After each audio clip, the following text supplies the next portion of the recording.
السلام علیکم. آداب جناب عالی آداب. اور خیریت سے ہیں بلدی صاحب؟ آپ خدا کا شکر ہے میں ٹھیک ہوں. کہاں جا رہا ہوں صاحب؟ ارادہ کیا تھا دلی جاؤں. ارے اور سایہ بھی ہوئے. ارے ماشاء اللہ کیا میں آپ کا نام جان سکتا ہوں؟ جی ہاں کیوں نہیں، ہمارا نام سباس گپتا ہے، ہم بھی جا رہے ہیں پردھان منتری جی کا بھاشن سنیں گے.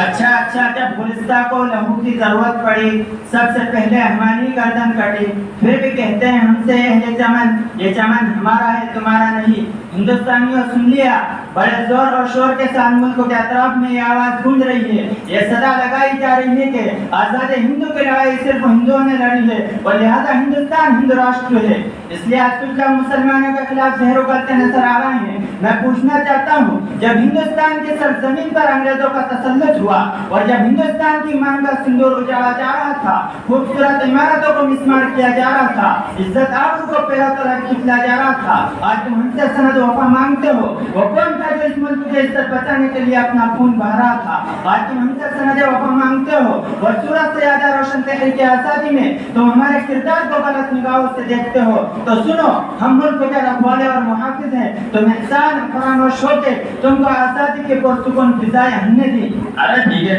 بہت بڑی آپ نے ہماری سنی. دولت کون کے کیا آپ کو رانی لکشمن کا نام نہیں یاد ہے؟ کیا آپ شاہ ولی اللہ کو نہیں جانتے؟ مجھے لگا ہے کہ آپ بھول کر دیتے ہر کے سنیے کہانی ان دیتے کے سنیے کہانی پوری مردانی جھانسی والی رانی پوری. آپ لوگ تو صرف اپنا سامراج بچانے کے لیے لڑ رہے تھے. آپ لوگوں کے پاس جھنڈا کیا تھا؟ کون سی علامت تھی؟ کیا آپ ہندوستان آزاد کرانا چاہتے ہیں؟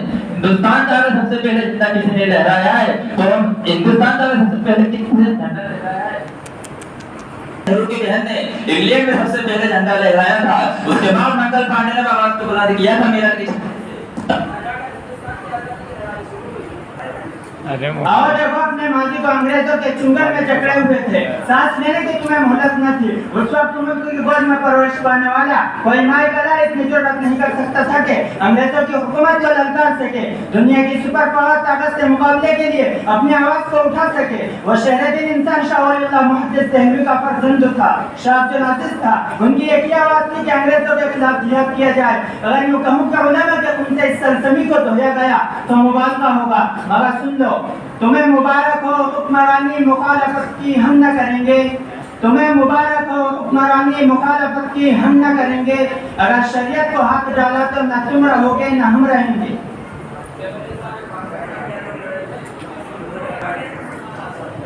ہاں یہ ہونا بات کسی شاعر نے خوب کہا ہے. سبھی کا خون ہے شامل یہاں کی مٹی میں، سبھی کا خون ہے شامل یہاں کی مٹی میں.